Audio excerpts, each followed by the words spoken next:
Willie D Live. Man, what's I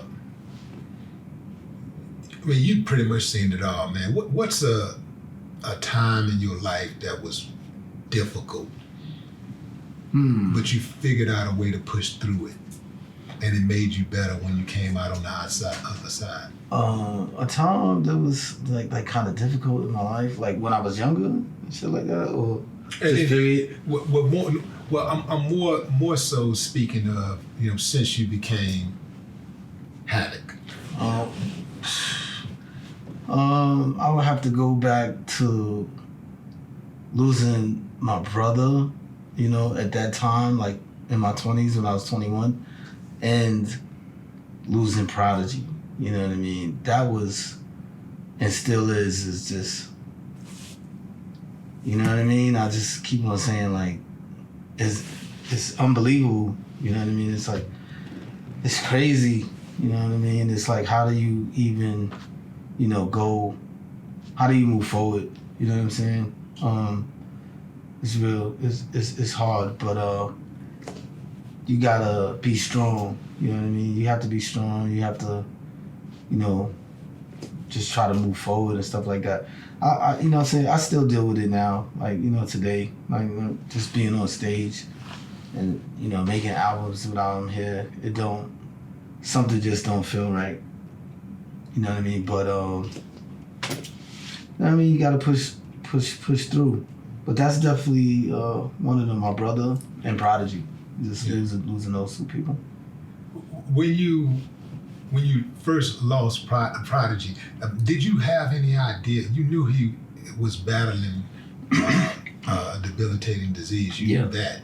But did you think that you would actually lose him? Nah, I definitely didn't think I ever would lose him. I thought that we would, get old together, you know what I mean? Because with the advancement of technology and medicines and things of that nature, because I seen him get sick a million times, to be honest with you know what I'm saying? A million times he got sick, he got better, that was it. And that was, the last time he get sick, that's what I thought it was.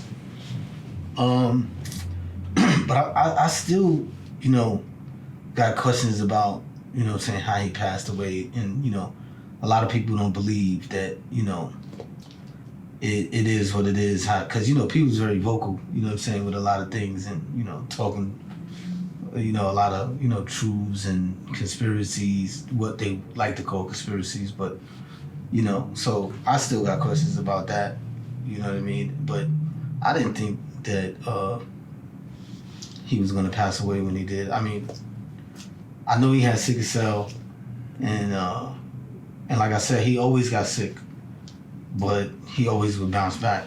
So when I found out that he died, I just thought somebody was like lying to me. You know what I mean? Like it was definitely like a lie. But I started seeing the post online and shit. So I knew. So you saw the post online before it? No. I was told first. Oh. But maybe like 10 minutes later, 15 minutes later, somebody said, this person posted it and that person posted it. And I was like, damn. And I was taking my son to, he just had graduated kindergarten that day. And they told me that while I was driving, taking the whole family to go eat and celebrate my son graduating kindergarten at the time. And, man, I was in the zone. You know what I mean? I don't even remember the drive. Who told you? My manager at the time, he told me, because he had heard a weird rumor about, Prodigy being, in the hospital, passed away. Mm-hmm. That definitely had to be a lie, you know what I'm saying? Because I spoke to him, or, knew of his status a day or two before that, and he was fine. So, people be making rumors and shit like that. So I knew it was a rumor, but that shit was, my life definitely forever changed that day.